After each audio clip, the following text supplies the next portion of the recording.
Baik, terima kasih Bapak Ibu sudah hadir di ruangan ini.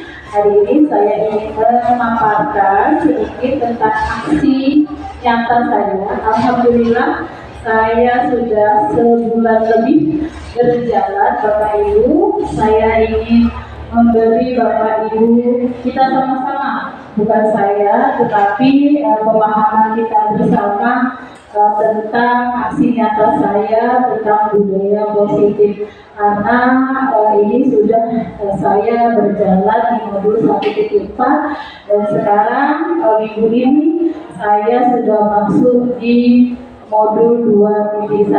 Alhamdulillah, meskipun banyak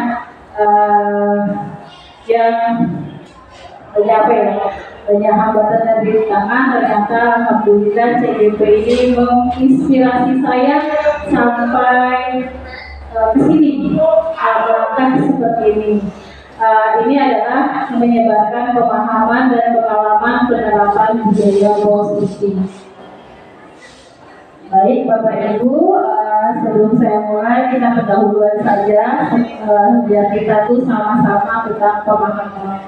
Jadi menurut Ki Hajar Dewantara, mengumpamakan sekolah itu sebagai sebuah ladang, tempat persemaian bibit agar bibit biasa berkembang secara maksimal, maka petani itu dapat memperbaiki kondisi tanah, memelihara bibit tanaman, memberi pupuk dan air, membasmi ulat-ulat dan jamur-jamur yang mengganggu hidup bibit tanaman dan lain sebagainya.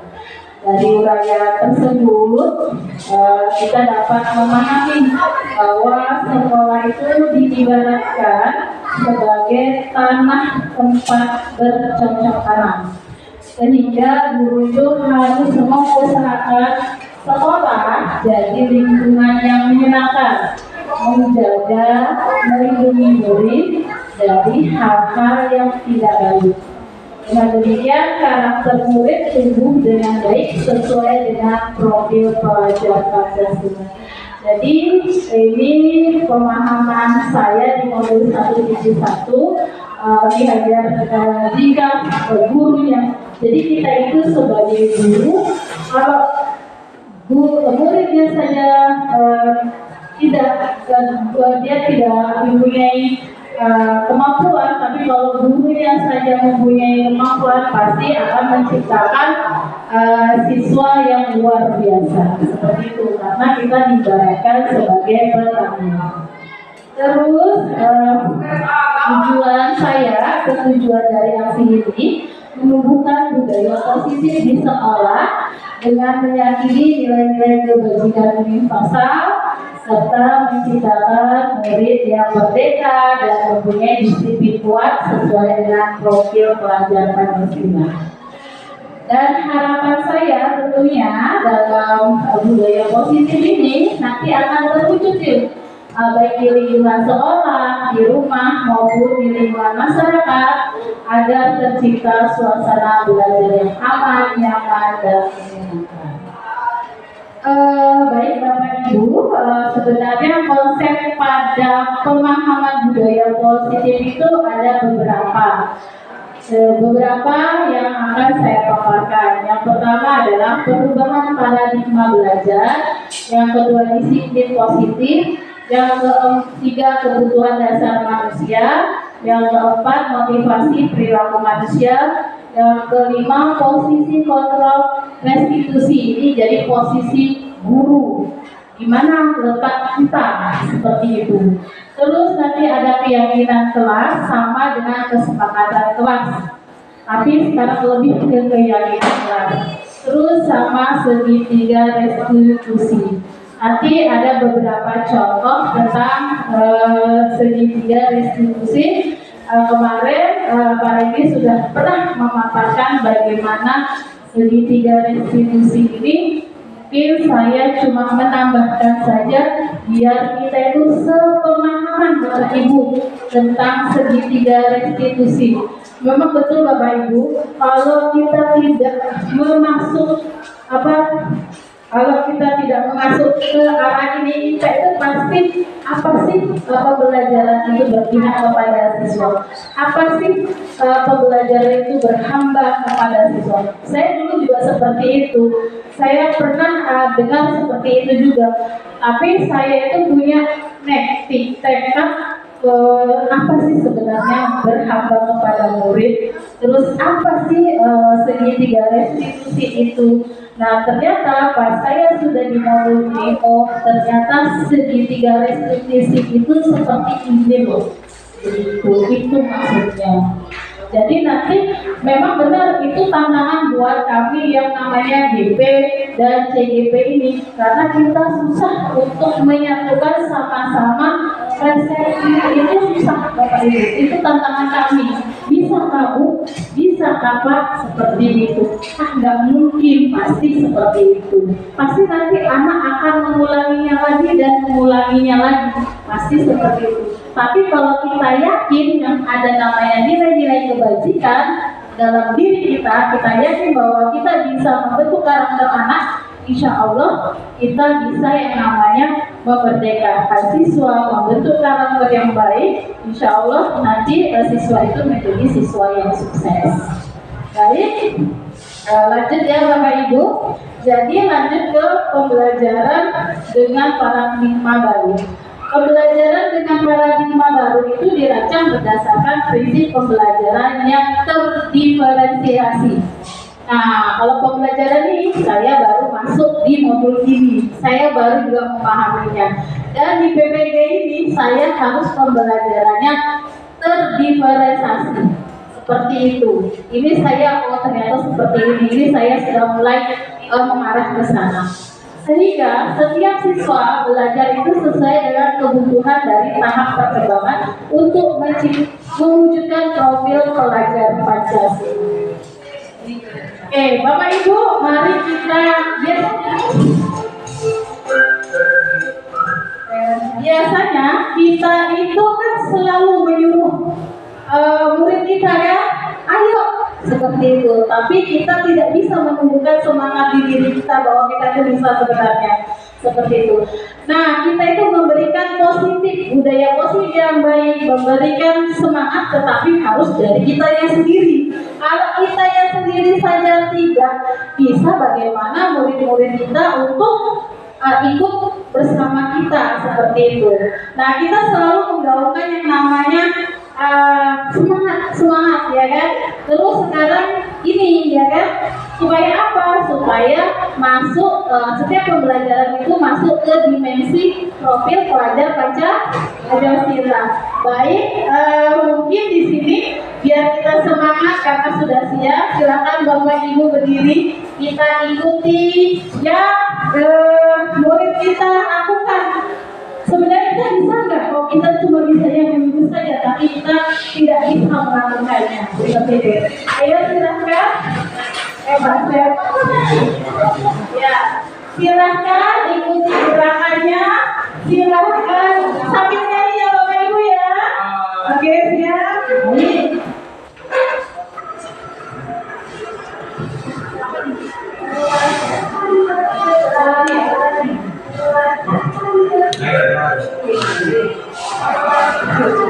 Sila beriman dan bertakwa pada Tuhan yang Maha dan mulia, berkeberanian mandiri, kreatif dan berlawan diri. Sekali lagi, Pancasila beriman dan bertakwa pada Tuhan yang Esa dan berakhlak mulia, berkeberanian berlawan mandiri, kreatif dan berlawan diri.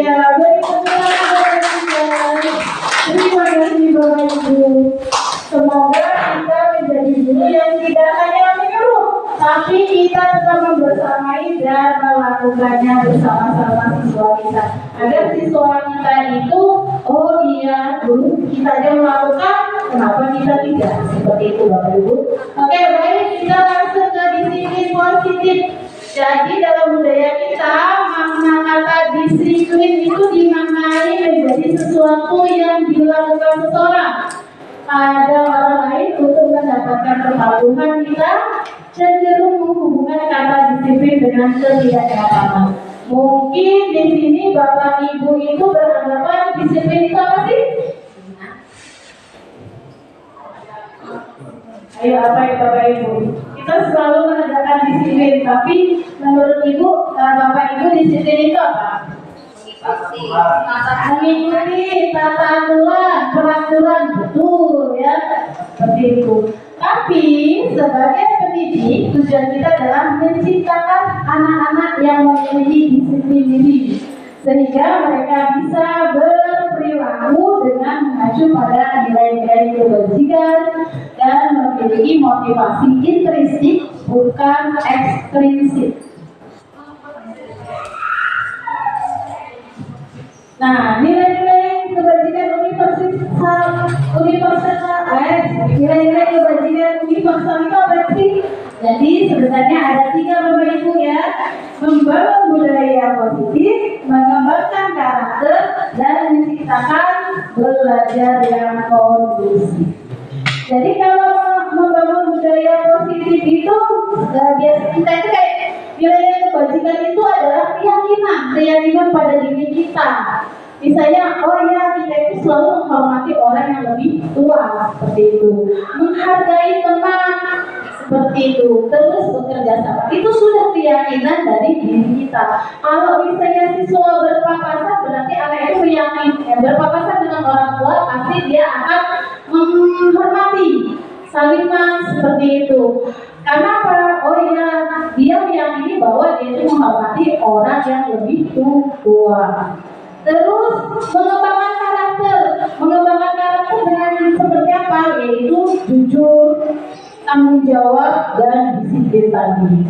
Terus menciptakan lingkungan yang kondusif, yaitu dengan cara menciptakan lingkungan belajar yang kondusif dan nyaman bagi semua warga kelas. Jadi ini merupakan nilai-nilai kebajikan universal. Kalau nilai intrinsik terus ekstern itu kan berasal dari diri kita dan lingkungan. Terus selanjutnya adalah materi tentang kebutuhan dasar.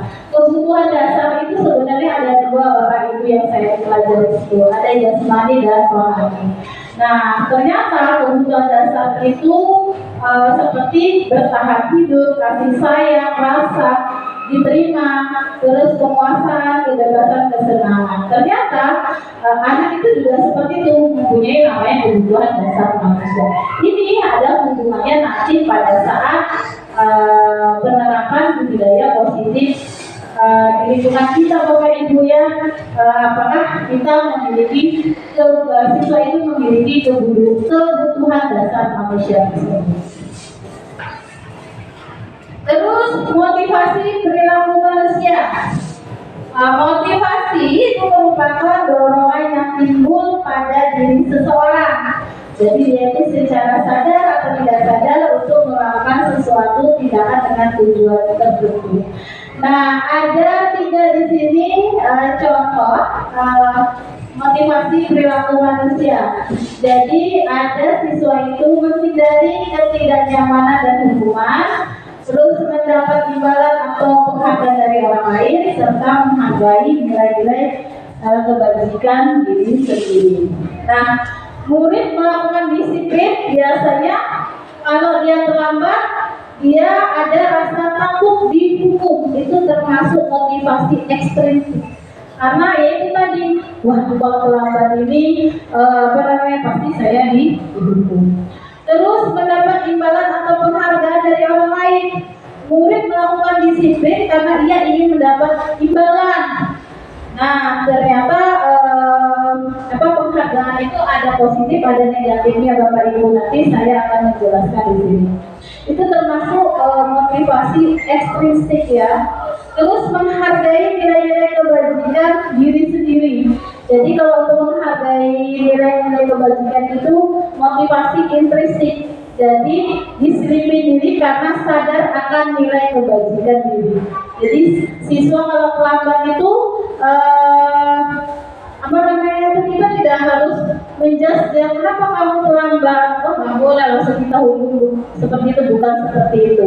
Jadi nanti siswa itu akan sadar pada saat kalau dia memiliki yang namanya menghargai nilai-nilai kebajikan universal. Lanjut ya Bapak, Ibu. Nah, ini ada konsep disiplin. Jadi kita ini materinya tuh masih disiplin ya. Disiplin itu ada konsep disiplin. Jadi identitas gagal. Ada hukuman, ada penghargaan. Jadi hukuman itu biasanya kan ada yang fisik, ada yang verbal. Jadi bisa menyakitkan. Nah itu hubungannya dengan kebutuhan dasar tadi. Ada hubungannya ternyata. Terus tidak nyaman, murid takut, memaksa, murid menyembunyikan kesalahan, murid menjadi rendah diri. Murid menyembunyikan kesalahan mungkin saja dia itu berbohong, ya. Tuh. Terus penghargaan, ternyata penghargaan itu termasuk konsep disiplin identitas gagal Bapak Ibu, ya kan? Nah itu karena jadi dia itu bisa tidak efektif, merusak hubungan atau sifat iri, jelas ya. Pasti guru itu kalau misalnya kita kasih penghargaan kepada siswa yang itu saja pasti ada kecemburuan, ada siswa oh yang kan nggak pintar seperti itu, pasti Bapak Ibu itu ke situ ya. Terus mematikan kreativitas, benar. Jadi anak itu berharap kalau misalnya saya jadi siswa itu berharap kalau misalnya ya kalau kamu bisa menyelesaikan ini atau nilai 100 ibu kasih ini seperti itu, ternyata itu termasuk mematikan kreativitas. Jadi penghargaan itu bukan hanya sebenarnya cukup dengan oh ya kalian bagus gitu kan, beri tepuk tangan itu sudah luar biasa sebenarnya tanpa harus mendapat yang namanya imbalan. Terus menghukum dengan sistem ranking, betul, menghukum dengan sistem ranking, makanya kita itu mulai tahun 2013 sebenarnya sudah tidak ada ranking ya.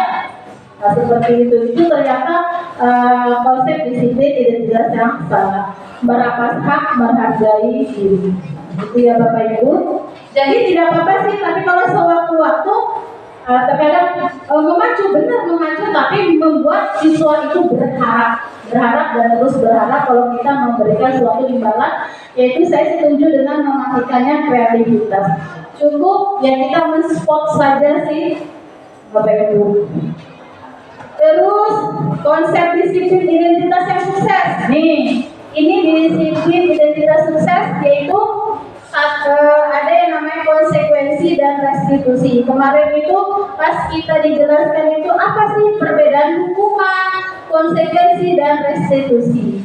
Nah, kemarin kami itu merasa kebingungan, tapi setelah mendalami ini, oh ternyata seperti ini toh itu konsep disiplin tentang restitusi. Jadi konsekuensi itu penguatan jangka pendek, perlu monitoring kelanjutan, stimulus respon, terus murid menghormati peraturan, kehilangan waktu untuk merenungi kesalahan. Jadi kembali lagi kepada kebutuhan dasarnya. Terus restitusi. Nah, restitusi di sini murid bertanggung jawab untuk perilakunya. Ya, karena dia melakukan kesalahan, dia memiliki nilai-nilai kebajikan. Nanti saya akan memberikan contoh. Terus fokus pada pemecahan masalah jangka panjang. Terus murid dapat menghargai atau dapat menghormati diri dan orang lain. Terus ada yang namanya teori kontrol. Terus murid bersemangat memperbaiki kesalahan. Lanjut, ini ke pendekatan restitusi. Jadi sebuah cara menanamkan disiplin positif. Restitusi itu diartikan sebagai menciptakan kondisi bagi murid untuk memperbaiki kesalahan mereka sehingga mereka bisa kembali pada kelompok mereka dengan karakter yang lebih kuat. Nah, maksudnya bukan ini apa sih nanti Bapak Ibu biasanya kalau untuk pengertian kita agak mengambang-ambang seperti itu. Nanti ada contoh.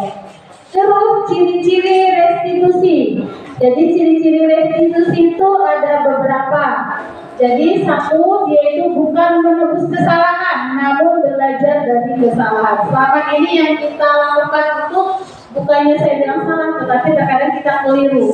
Terus ilmu ini juga saya dapatkan dari Pak Edi, ya kan? Terus dan selama ini saya juga mencari. Makanya saya sudah sampai sekarang ini belajar apa sih maksudnya. Mulai tahun kemarin Pak Reni menggaungkan pembelajaran berpihak kepada siswa, apa sih maksudnya pembelajaran menghamba, apa sih maksudnya kok kita menghamba. Oh ternyata seperti ini, ternyata pas sudah saya selami, ya. Terus memperbaiki hubungan, tawaran bukan paksaan, menuntut untuk melihat ke dalam diri, mencari kebutuhan dasar yang mendasari tindakan, fokus pada karakter bukan tindakan. Jadi kita ini fokus pada karakternya, bukan tindakan. Kita tidak boleh menyalahkan siswa itu, menjudge siswa itu tanpa harus mencari informasi kenapa dia berbuat seperti itu. Terus menguatkan dan fokus pada solusi. Oke, terus ini perbedaan. Nah, contoh kasusnya ada kasus nih. Contoh perbedaan hukuman, konsekuensi, dan restitusi. Nah, kalau hukuman itu, contoh kasusnya ya, misalnya siswa tidak mengerjakan PR, guru menghukum siswa tersebut hormat bendera, ya kan? Itu ya sampai di sini saya langsung ya seperti itu. Terus guru marah dan murid menjadi takut, itu sebenarnya. Terus konsekuensi, guru memberi konsekuensi untuk mengerjakan PR-nya saat istirahat atau dikerjakan sebanyak 3 kali lipat. Nah di sini dapatnya guru tegas dan siswa menghormati peraturan, tapi kan tetap ya siswa itu mengikuti. Terus restitusi itu guru menanyakan keyakinan kelas dan dirinya dan membantu siswa menyelesaikan masalah. Jadi di sini adalah guru terbuka dan siswa menghormati dirinya dan orang. Nah dari ketiga ini, restitusi ini merupakan kayak solusi masalah, ya solusi dari semua masalah. Terus nih 5 posisi kontrol restitusi. 5 apa sih posisi guru kayaknya ya? 5 posisi guru, kontrol guru kayaknya. Jadi ada 5: penghubung, pembuat bersalah, teman, pemantau, atau manajer. Dimanakah posisi kita sebenarnya Bapak Ibu? Nah di sini ada video. Mungkin dari video ini nanti kita akan, oh iya ternyata saya dulu seperti itu, tapi sekarang tidak. Ya kan? Ya, kita lanjut ke ini videonya. Saya bukakan ya Bapak Ibu biar kita sama-sama memahami maksud saya.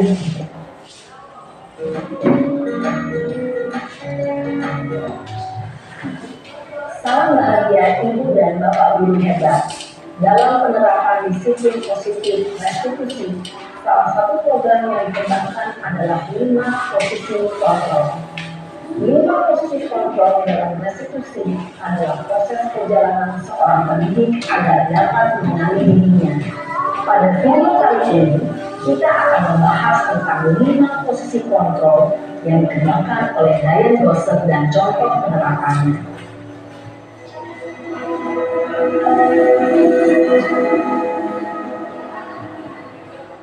5 posisi kontrol itu adalah 1. Posisi penghukum, 2. Posisi pembuat rasa bersalah, 3.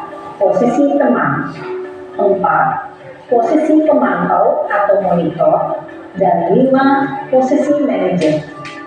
Untuk lebih memahami kelima posisi tersebut, mari kita saksikan kasus Naren yang terlambat hadir 20 menit di sekolah dan melihat bagaimana kelima posisi kontrol dalam menghadapi masalah tersebut.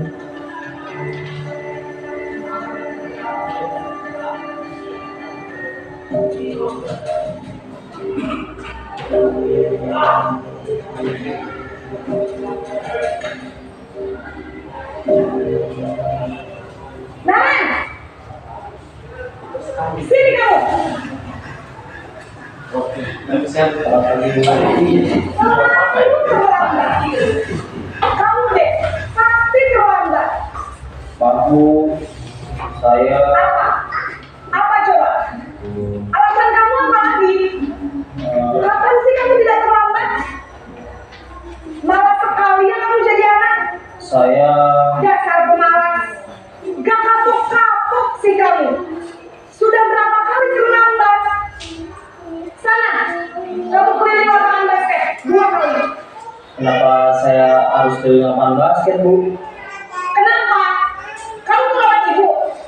Berani-beraninya jawab. Sudah terlambat, masih berani jawab pula. Sekarang, keliling lapangan basket 5 kali sekalian. Biar kapok. Cepat. Pergi sana ke lapangan basket. Posisi punggung biasanya berbicara dengan nada tinggi, menghabis, menunjuk-nunjuk, menyakiti, dan menunjuk. Hukuman bisa berupa fisik maupun psikis. Ibu dan bapak guru hebat.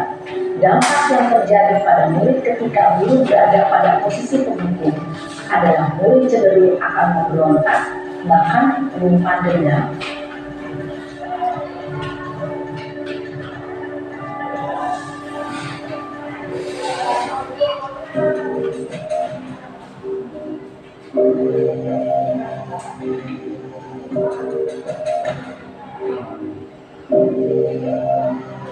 Naran, Ambil 5 kali. Ada 5 posisi. Selamat pagi, Bu. Naren, kamu kenapa terlambat lagi, nak? Ya Tuhan, Naren. Kamu senang ya bikin ibu saya? Kalau kamu terlambat lagi, nanti ibu bapak sekolah, nak. Bisa nggak ibu tidak bisa membina kamu? Duh, gimana ini? Kan ada 5 sama saya. Maaf, Bu. Duh, Gusti Naren. Kayak kalau ibu jadi bapak kepala sekolah. Terus, sekarang ibu harus tulis apa ini di buku absen? Ini kamu sudah sering terlambat loh. Ibu harus apa coba? Maaf, Bu. Maaf sekali. Ya sudah, lain kali jangan bikin ibu susah lagi ya nak ya. Ibu tidak akan kuat lagi kalau kamu begini terus. Bisa jantungan kalau ibu bapak kepala sekolah. Sana cepat kelas. Maaf ya, Bu. Maaf sekali. Posisi pembuat rasa bersalah berbicara dengan nada tenang, cenderung lembut. Namun kata-kata yang diutarakan membuat murid merasa menjadi orang yang gagal, memandang buruk dirinya sendiri, merasa tidak berharga, dan tidak sanggup membahagiakan orang lain. Ketika guru mengambil posisi pembuat rasa bersalah, murid akan menganggap dirinya yang bersalah dan ia akan menyimpan emosi negatif tersebut di dalam dirinya.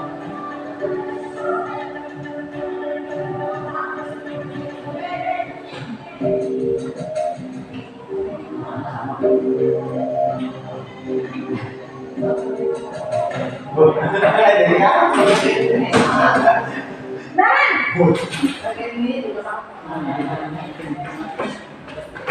Selamat pagi, Bu. wah sudah jam berapa ini nak? Terlambat lagi ya saya. Habis ibu saya udah mengingatkan saya, Bu.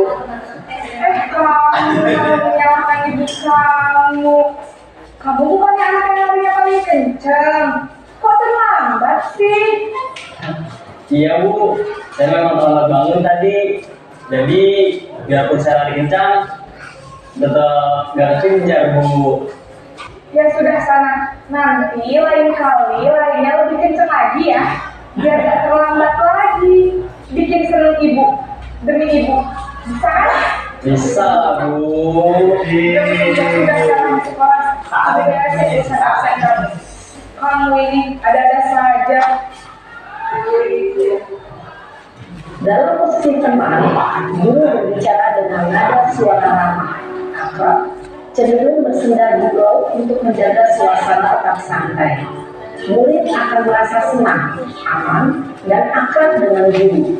Identitas yang tercipta adalah identitas sukses atau berhasil. Namun, perlu diingat, karena ini masih dorongan eksternal, maka ada faktor ketergantungan dari murid kepada orang tertentu.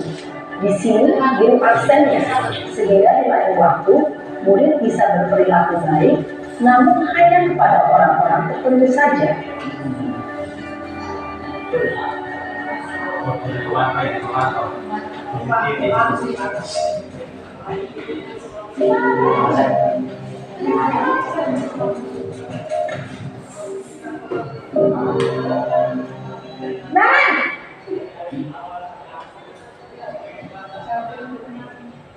Selamat pagi, Bu. Nah, Ren, apa peraturan sekolah kita tentang jam berapa kita harus masuk sekolah? Nah, Kita harus di sekolah jam 7, Bu. iya betul. Sekarang sudah jam 7.20. Nah, Ren sudah tahu konsekuensinya jika terlambat hadir. Paham, Bu. Saya harus tinggal kelas pas jam istirahat selama 20 menit. Iya benar, konsekuensinya demikian. Jadi nanti jam 9.30 pas istirahat, kamu harus tinggal di kelas, kerjakan tugas tambahan untuk ketertinggalan kamu, ya. Baik, Bu. Posisi pemantau mengandalkan penghitungan atau data untuk mengontrol murid. Guru mengarahkan murid berdasarkan peraturan dan konsekuensi. Seorang pemantau menunjukkan bahasa tubuh dan ekspresi wajah yang datar dan cenderung formal.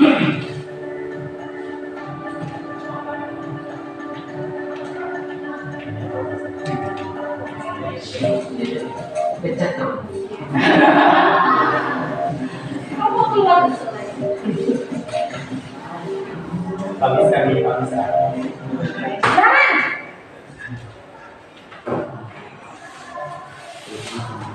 Selamat pagi, Bu.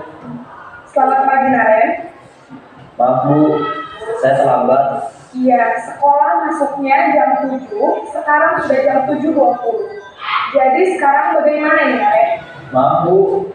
Saya lupa start alarm saya semalam. Baiklah, menurut kamu, keyakinan sekolah yang mana yang perlu kamu tingkatkan? Menghargai diri sendiri dan orang lain mungkin, ya, Bu. Setuju. Jadi, apakah Naren meyakini prinsip saling menghormati tersebut? Iya, Bu. Saya meyakininya. Apakah Naren bersedia memperbaiki masalah keterlambatan ini? Bersedia, Bu. Bagaimana kamu akan memperbaiki masalah keterlambatan ini? Saya akan coba untuk tidak lupa menyetel alarm saya, Bu. Baik, kalau Naren mau menyetel alarm di rumah, ada orang yang kira-kira bisa bantu mengingatkan tidak? Ada, Bu. Kakak saya, Kak Emma. Ada lagi selain Kak Emma? Selain Kak Emma, ada ibu saya. Baik, jadi yang mengingatkan Naren adalah Kak Emma dan ibu kamu, ya? Kira-kira akan mulai start alarm kapan nih, Naren? Setelah pulang sekolah, akan segera saya lakukan. Baik, jadi Naren akan setel alarm untuk bangun besok pagi dan akan diingatkan oleh kakak dan ibu dan Naren, ya? Ada lagi yang mungkin perlu dilakukan, Naren, agar tidak terlambat bangun lagi? Tidak ada, Bu. Baik, Naren. Terima kasih untuk kerjasama kamu. Sekarang kamu perlu kembali ke kelas untuk belajar. Baik, Bu. Terima kasih. Posisi manajer adalah posisi kontrol yang disarankan. Baik. Saya lanjutkan. Jadi posisi manajer itu suara manajer netral, tidak emosional, tidak terlalu ramah dan tidak bernada tinggi. Lanjut ya Bapak Ibu. Nah, setelah mengamati adegan kelima, kira-kira nih posisi mana yang paling ideal? Iya, jadi posisi mana yang menunjang motivasi intrinsik murid? Yaitu adalah posisi manajerial, ya. Jadi bukan hanya di dunia perusahaan saja, sebenarnya kita ada posisi manajer. Posisi ini yang paling ideal yang ingin dituju setiap pendidik. Di posisi manajer, guru dapat menerapkan disiplin positif yang berpihak pada murid yang memerdekakan murid. Perjalanan seorang pendidik itu tentunya tidak mudah untuk sampai pada posisi manajer. Itu Bapak Ibu ya. Namun tujuan seorang guru yaitu ingin menciptakan murid-murid yang mandiri, merdeka, dan bertanggung jawab. Itu maksud dari kelima. Semoga kita memiliki dari seluruhnya itu kita memiliki sifat manajer. Amin ya, mudah-mudahan kita bisa kok ya. Terus selanjutnya adalah materi keyakinan kelas. Jadi keyakinan kelas itu mengapa tidak peraturan kelas saja? Nah, ini sudah pernah digaungkan juga Pak Randy. Mengapa kita memiliki peraturan tentang ini contohnya, kenapa kita harus keyakinan kelas, kenapa kita tidak peraturan. Nah, sepemahaman saya ternyata keyakinan kelas itu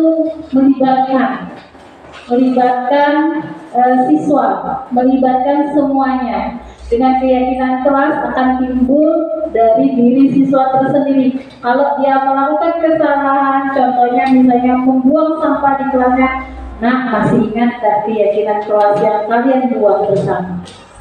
Oh iya Bu, ada ini keyakinan.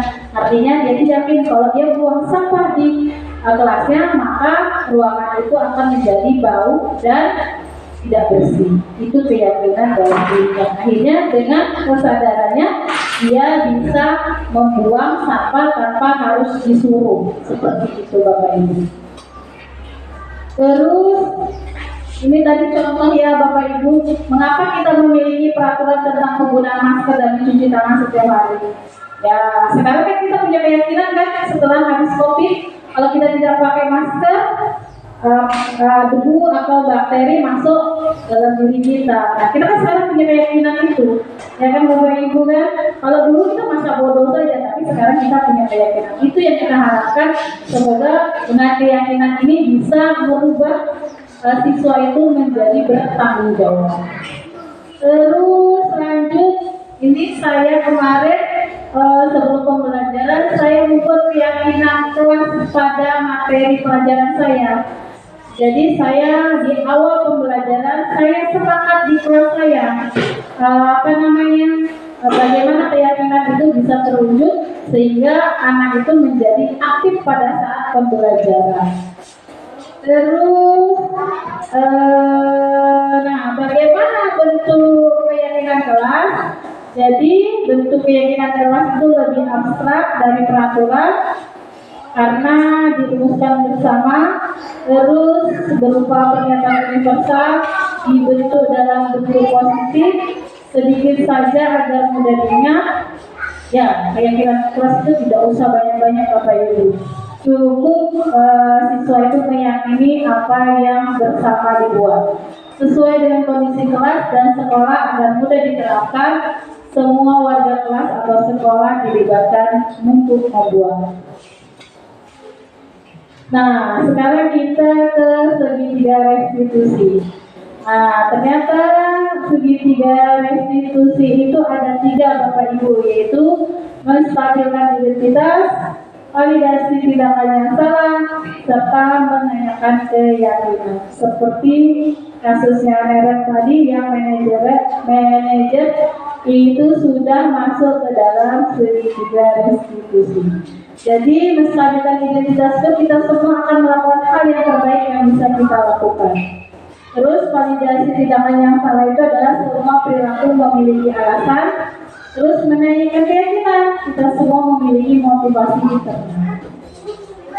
Nah ini contoh segitiga restitusi yang kita pernah gunakan. Salam masuk.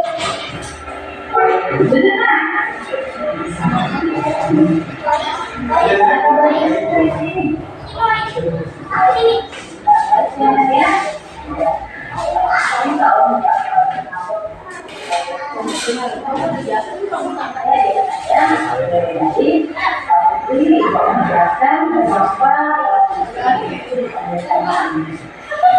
Putri itu menangkap oleh makna itu satu orang ya. Nah, Putri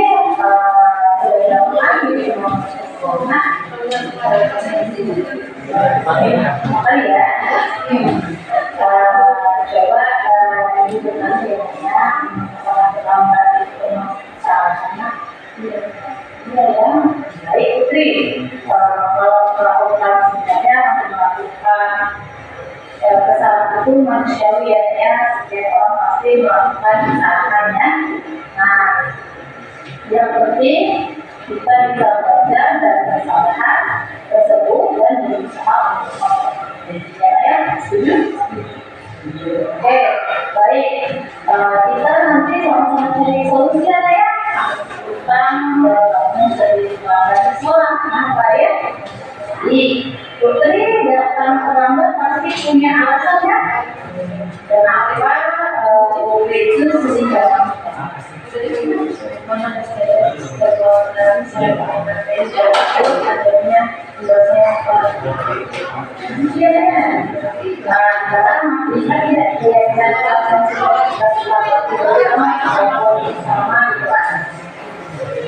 nah, apa pendapat Putri keyakinan kita apa yang sudah berada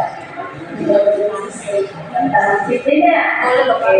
Menurut Putri disiplin itu penting boleh tidak supaya saya bisa sesuatu itu baik betul sekali untuk menghargai waktu dan tentunya bermanfaat untuk kita seperti kita dapat menghargai orang lainnya ya. Terus pekerjaan kita pasti tidak mampu serta juga bisa melatih ya rasa kepedulian ya. Bagaimana sekarang Putri?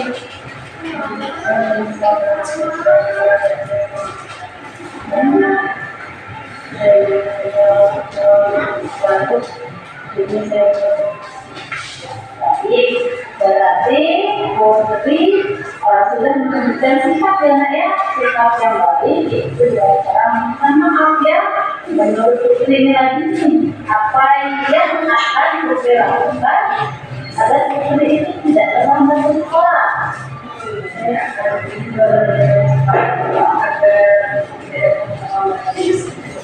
Baik, berarti Putri sudah mendapatkan solusi dan itu nantinya akan bekerjasama ya, melalui telepon atau nanti masih berkunjung mampir di jalan orang tua Putri nanti bisa bekerjasama dengan orang tua Putri agar tidak terlambat lagi di sekolahnya ya.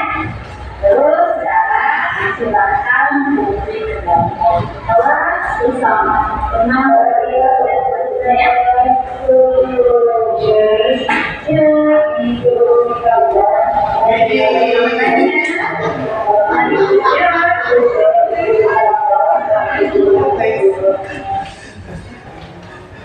Ya, jadi segitiga restitusi itu, jadi Bapak Ibu bukan hanya kita itu langsung menjudge seseorang, tetapi kita harus menstabilkan identitas dulu ya Bapak Ibu. Jadi ada tiga, kita semua itu pasti melakukan kesalahan. Jadi kita itu tanya kenapa siswa terlambat, tidak harus langsung menyuruh. Siapa tahu di jalanan itu bisnya bannya bocor, atau misalnya tadi malam itu dia main game larut malam. Terus yang kedua adalah menanyakan kembali keyakinan yang sudah kamu buat bagaimana. Ya pasti siswa itu akan bilang ya saya pasti melakukan kesalahan Bu, gimana keyakinannya, yaitu tadi disiplin, baik.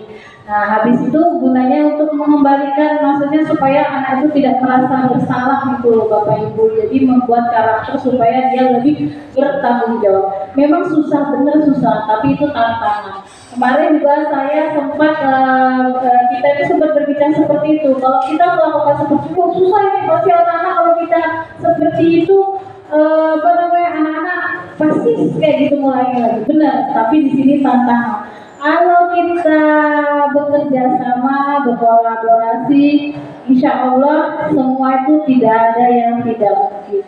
Semua itu tidak ada yang mustahil. Jadi kita itu ayo dong sama-sama kita menciptakan budaya positif bagi diri kita tentunya dan bagi siswa. Kalau kita saja bilang sudah susah, bagaimana nanti kita membangun atau membentuk karakter. Makanya Bapak Ibu kita bersama-sama perubahan baik untuk melangkah menuju ke sana. Mungkin itu saja pemaparan dari saya. Sebelum saya tutup, ataukah Bapak Ibu mau ada tambahan sedikit mungkin, atau Pak Randy mau menambahkan sedikit Pak tentang segitiga restitusi atau budaya positif, biar kita itu sama-sama memahami.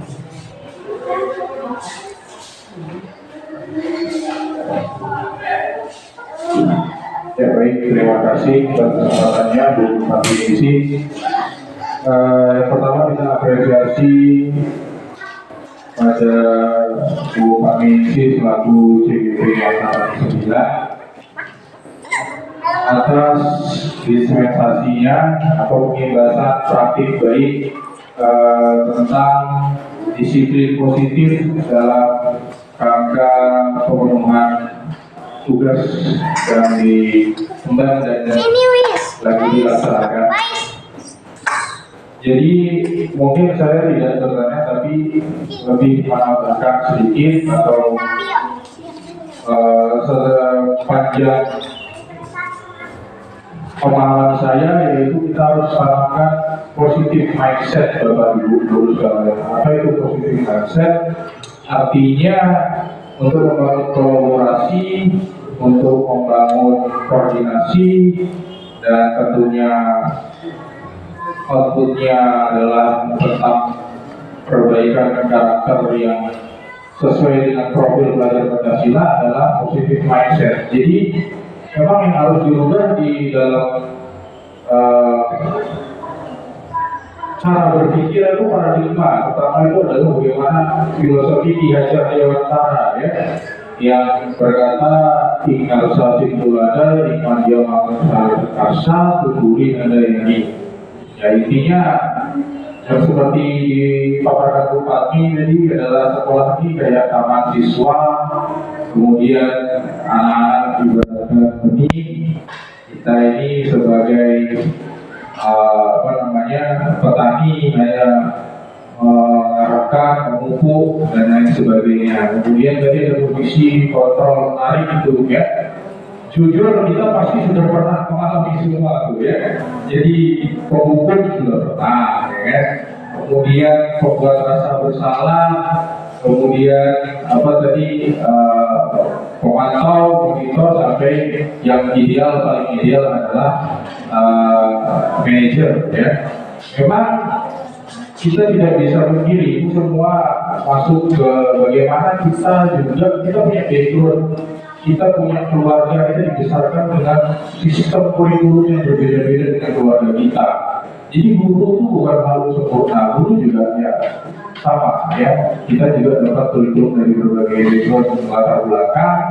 Ada yang bisa jadi kalangan introvert, ada yang extrovert, ada yang tadi intrinsik dan ekstrinsik, berbeda-beda. Tapi tujuannya satu, Bapak Ibu sekalian, yang mau saya sampaikan di sini adalah mari kita di sini sama-sama membangun positif mindset. Jadi dengan cara berpikir yang disampaikan contoh misalnya Pak Wilhan mengatakan bahwasanya kita di sini adalah keluarga, jadi kita hal-hal yang positif yang sudah kita pernah lakukan kepada rekan-rekan kita, dan itu akan menambahkan energi yang sejatinya adalah untuk keamanan, kenyamanan, dan gerakan sekolah yang menyenangkan.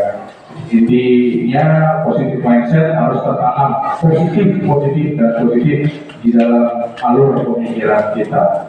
Terima kasih atas kesempatannya, dan kita apresiasi yang luar biasa kepada Bupati selaku CGP Angkatan 9. Terima kasih di organisasinya. Mungkin itu saja. Saya rasa Assalamualaikum warahmatullahi wabarakatuh.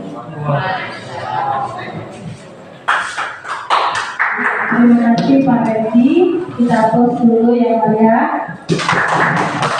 Jadi Bapak Ibu ada yang mau menambahin sebelum saya mengakhiri? Pak Riki, Pak Rai,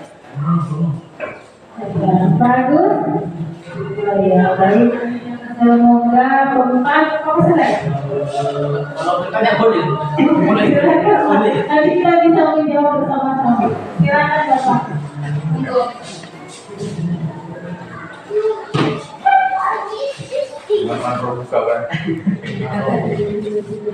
Terima kasih ya pertanyaan. Bismillahirrahmanirrahim. Assalamualaikum warahmatullahi wabarakatuh. Terima kasih kepada yang memberikan penjelasan. Itu dari saya. Di sini mungkin ini beberapa pertanyaan yang maaf sebenarnya. Kita lima posisi kontrol dan ketiga institusi. Nah, mungkin namanya apakah beda antara tiga institusi dengan lima posisi kontrol? Kenapa saya bertanya seperti itu? Karena terkadang kita dalam menangani masalah visual itu dalam berdasarkan beberapa ini. Sekarang kita dari kelima posisi ini mungkin kita sudah melakukannya. Dalam artian selama ini mungkin ada kehidupan kita di situ ya. Ternyata yang paling idealisnya adalah sebagai penelitian. Kemudian dalam penelitian ini apakah kita diberikan kalau saya mengatakan diberikan semacam obatnya. Misalnya ada anak sakit, maksudnya kita tahu obatnya seperti itu. Karena kalau anak itu bandel atau melakukan kesalahan berulang-ulang. Nah, kira-kira dalam situasi ini kan kita diberikan semacam obatnya seperti itu ya. Karena dengan saya ini obat yang bisa kita lakukan itu obat yang terlambat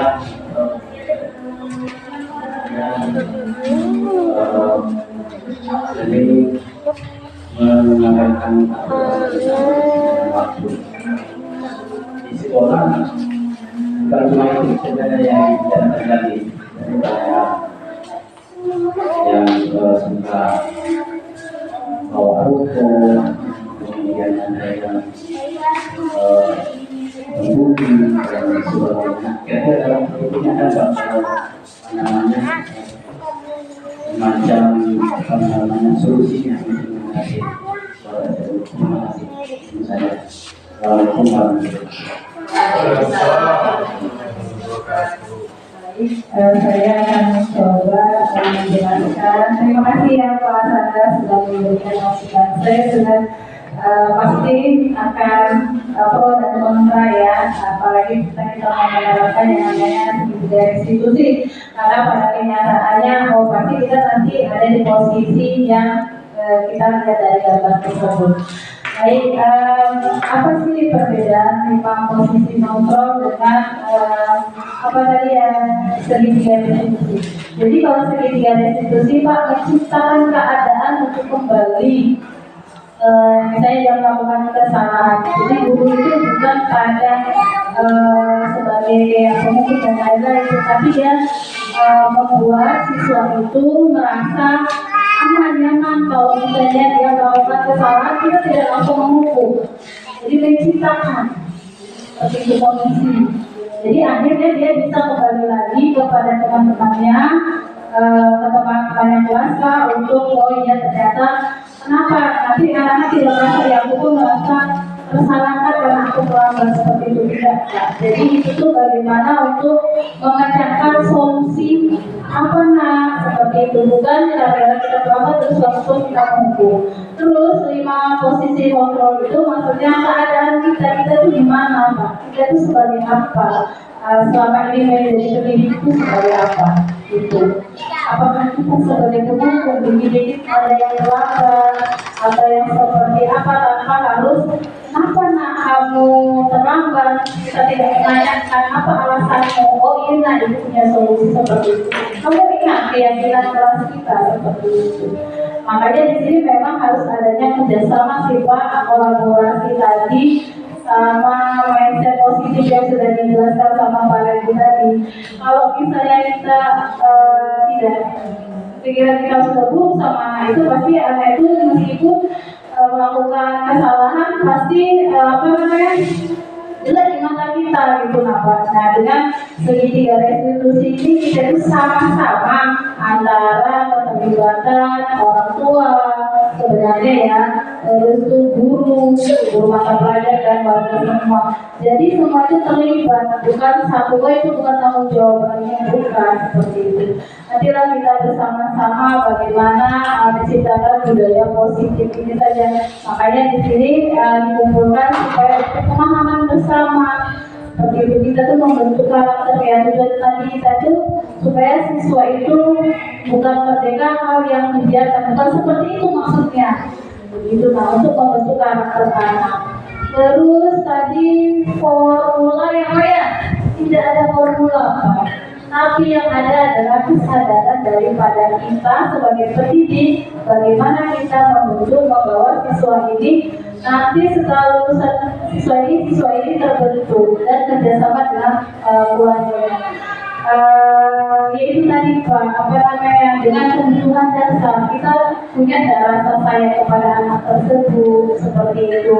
Kita punya rasa empati kepada anak tersebut. Siapa tahu anak tersebut mau dia bandel, ternyata dia di rumahnya itu tertekan. Seperti itu, artinya dia dimarahi sama orang tuanya seperti itu. Terus akhirnya apa, dia melampiaskan, kita tidak tahu kan, melampiaskannya dia itu di sekolah. Dia tuh dia kan mulai pagi sampai mulai sore di sini. Artinya kalau mau bebas sih, tidak dimarahi orang tua saya, tidak mencari misalnya rumput.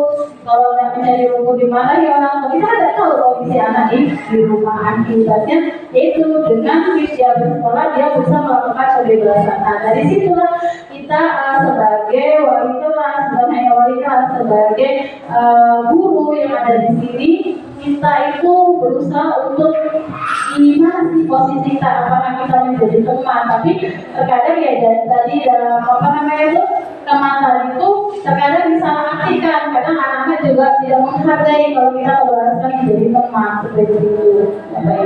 Jadi kalau untuk obat itu saya rasa tidak ada, cuma kita berusaha meyakinkan anak kembali.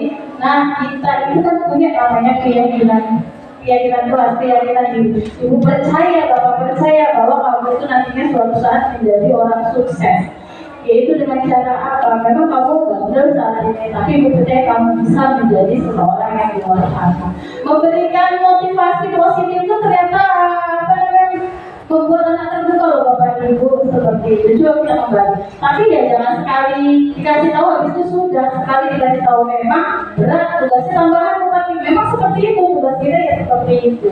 Itulah sudah. Saya suka di JGP itu karena pola pikir kita itu berubah Bapak Ibu, benar sekali. Selama ini misalnya saya sedikit bertentangan dengan ini, ternyata kita salah. Saya tidak bilang kita salah, tapi kita keliru gitu. Saya ingin Bapak Ibu itu tergerak, bukan kita itu karena disuruh, tapi ternyata belajar. Betul sekali Bapak Ibu, rugi tidak mengikuti yang makanya menjalani. Karena bagi saya itu tugas itu mudah, tidak ada yang susah. Betul sekali. Terus kita itu berkolaborasi sama orang-orang hebat, pasti orang yang luar biasa. Terus dibilangnya CGP itu banyak tugasnya, tidak Bapak Ibu. Tugas itu ada 4 saja. Mulai dari diri, kita juri biasa saja. Terus itu demonstrasi kontekstual itu saja kok. Baru itu cuma aksi nyata, cuma koneksi antar materi itu saja, tidak ada selebihnya yang lain. Terus yang enaknya kalau karya Bapak Ibu bersama bertemu orang-orang hebat yang di luar sana, kita menambah jejaring sosial kita, menjaring interaksi kita. Jadi saya harapkan Bapak Ibu itu mulai tergerak lah Bapak Ibu, luar biasa.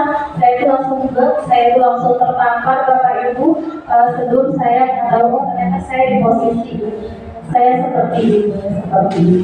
Jadi mungkin sekarang kita bersifat itu tidak akan menyelesaikan masalah. Tapi kalau kita bersama-sama itu tantangan bagi Bapak Ibu. Jadi kalau kita bersama-sama, oh ya, yuk kita panggil, nanti dipanggil lagi. Bagaimana sudah keadaan kamu? Seperti itu Bapak Ibu. Jangan pada saat pas ada kasus baru kita dipanggil, baru kita menjelaskan segala seperti itu. Jadi secara kontinu terus dan menerus seperti itu Pak. Mungkin ada tambahan Pak Reni untuk yang formula. Nah, Baik, terima kasih Bu Fahmi. Mohon izin saya lagi ngomong atau ada yang mau menambahkan? siapa? Saya kira Bu Kira mau menambahkan. Ada yang lain? Bu Nolong calon bisa.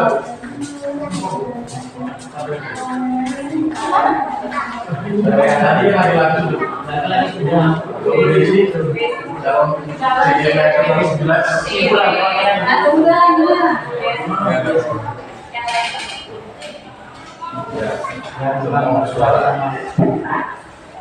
Assalamualaikum warahmatullahi wabarakatuh. Terima kasih atas kesempatannya. Mungkin saya bukan mau menjawab Bu, cuman menambahkan sedikit saja. Jadi alhamdulillah di sekolah kita sudah ada guru penggerak dan sekarang sudah ada CGP.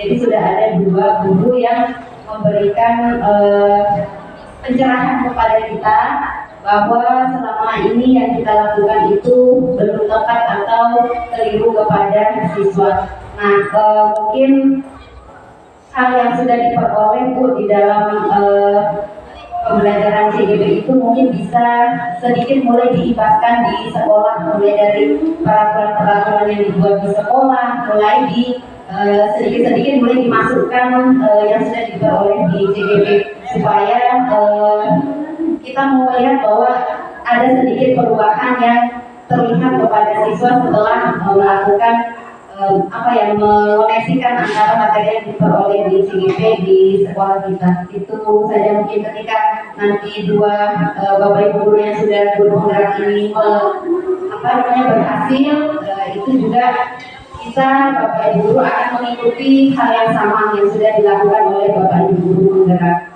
Ketika semua guru sudah ikut, nah mudah-mudahan itu memberikan dampak yang bagus, dampak yang berhasil kepada anak-anak kita. Mungkin itu saja Bu. Terima kasih. Assalamualaikum warahmatullahi wabarakatuh.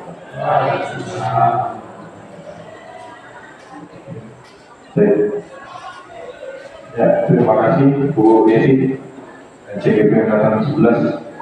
Mohon izin Bu, saya nambahin juga. Tadi pertanyaan luar biasa bagus yang ditanya oleh Pak Sandai, dijawab dengan juga tuntas dan pas. Lalu saya dijawab oleh Bu Fahmi karena memang Pak bedanya profesi dokter sama profesi guru ini luar biasa. Ya. Dokter bisa jadi guru, ya. Apalagi pilot bisa jadi guru. Tapi guru belum tentu bisa jadi dokter, belum tentu bisa jadi pilot. Logikanya gitu. Jadi menarik. Sebenarnya kalau ditanya obat penawar rindu itu bertemu, ya. Nah, kalau dokter itu yang dihadapi dia pakai formula. Tapi kalau kita itu tadi filosofi dari dewasa kita lakukan treatment. Jadi kayak petani tadi juga. Kita Kita hanya bisa menuntut kodrat anak itu sesuai dengan kodrat alam dan kodrat zaman. Itu jadi dua itu. Jadi yang perbedaannya itu posisi kontrol ini lebih karakter kita itu ada di posisi mana di dalam ini. Ternyata saya sebagai misalnya berusaha atau wali kelas itu ada di tipe idealnya karakternya pembuku selama ini kita ternyata yang dilakukan itu terpapar misalnya kita jadi pembuku nih, padahal kita bukan. Ya itu tadi idealnya di manajer ya, mereka kita sering berada di posisi itu. Maka ini adalah karakter kita, kondisi kita, atau sadar kita bahwasanya ketika ada masalah pasti kita ada di antara 5 posisi ini. Dan paling mana yang paling ideal ternyata di manajer. Nah itu jadi refleksi bahwasanya kita harus ada di coach sebenarnya. Nanti ada posisi coaching, nah itu nanti saya coach itu kayak pelatih gitu kan. Kalau pemain bola itu kita coachnya manajer. Nah itu Pak, jadi treatmentnya itu Pak pakai segitiga distribusi. Nah, kalau di dunia lain itu pakai apa? Kalau di dokter itu kan di ronsen Pak. Nah, kemudian dikasih alternatif yang kanker, dikasih kemoterapi dan lain sebagainya. Nah, itu ternyata di dunia pendidikan maksudnya psikologi gitu. Jadi treatment itu udah bagus baginya. Kemudian menjawab pertanyaan yang Bu Desi sampaikan, itu udah buat contohnya Bu.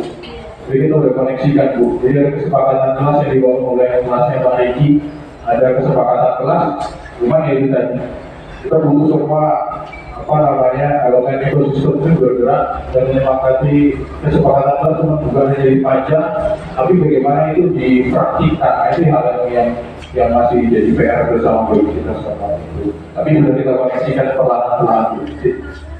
pelan-pelan, tapi pasti kita menjadi bersama. Kalau saya itu Pak Sada mungkin jawaban ini yang disampaikan tadi Bupati sudah sangat pas Pak.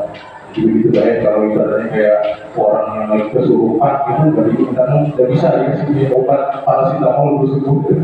Ada akhirnya ya kalau di rumah itu harus dirukiah, harus apa. Jadi treatment seperti itu yang lakukan. Tetap semangat. Terima kasih kepada Ibu kami. Silakan dilanjutkan.